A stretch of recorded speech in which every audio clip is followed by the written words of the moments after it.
We talked about this story months ago. Superfly actor Kaalan Walker was sentenced this week to 50 years to life in prison after being convicted of rape. Now, Walker was convicted in April of 3 counts of forcible rape, 1 count of assault to commit oral copulation, 2 counts of statutory rape, and 2 counts of rape by intoxication. What do y'all think about the update to the story? Q, what do you think? This young man had his whole future ahead of him. And it's weird because I'm inside, I'm having that, but he's just a boy moment. Mm-hmm. And then I'm also reconciling the totality of the crimes that he committed. And those were some grown man crimes. I just can't imagine being sentenced to prison for 50 years in my 20s, coming off the heels of the Dahmer special on Netflix. I am just so fascinated by the mind that does these types of things, but justice was served. But I just also feel bad because I can't help but look at him and just see a little boy who just threw his whole life in the garbage. Yeah. Okay, Al, what do you think? You know, in the beginning, I thought the same thing, Q. I was like, oh my gosh, 50 years to life in prison for this. But then as you start to think, as you start to dig into this story, you find out that he actually had 30 women to come forward. 30 women came forward in total.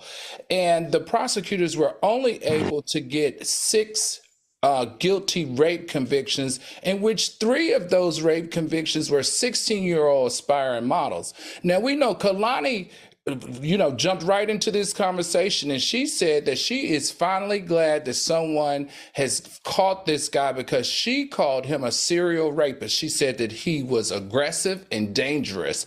And from this, we find out that that is exactly what he is. And unfortunately, for a young man like this, it's this heavy sentence that will make him stop. Because the thing that alarmed me the most about him was the number of underaged women. When you start messing with 14, 15, 16-year-olds and you are raping them, drugging them, and doing sexually inappropriate things to them for your pleasure, you belong underneath the jail. And that's where I hope they put him.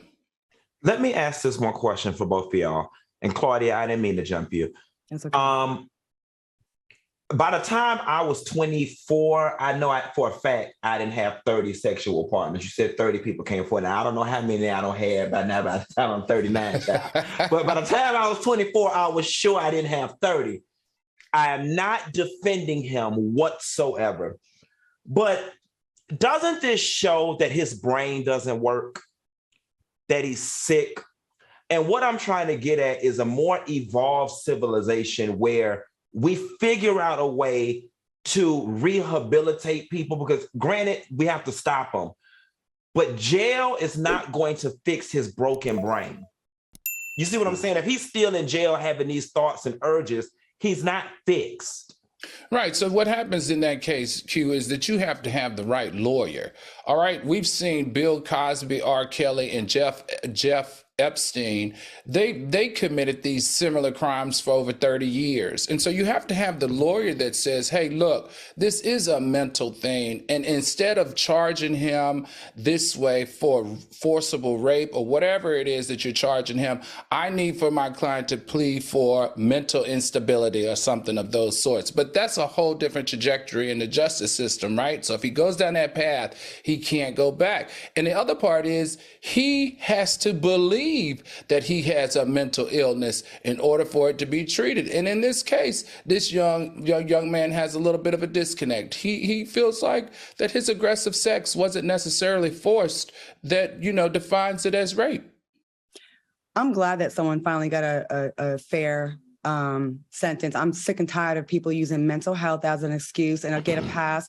What about the mental health issues you cause your victims? I don't know if either one of you have had any experience with sexual abuse, assault, or rape. I have. I've been vocal about it, and it stays with you.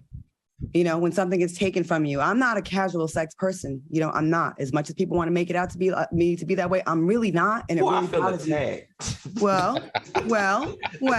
I feel attacked. if the shoe fits, wear that thing. So I just feel like, all too often people get reminded and reinforced that they don't matter. Their body doesn't matter. Yeah, he raped you, but what about the woman that got raped behind a dumpster and the judge said, oh, we don't want to ruin this young man's life. So many people are raped that never come forward. So when someone finally does come forward, it is a big deal.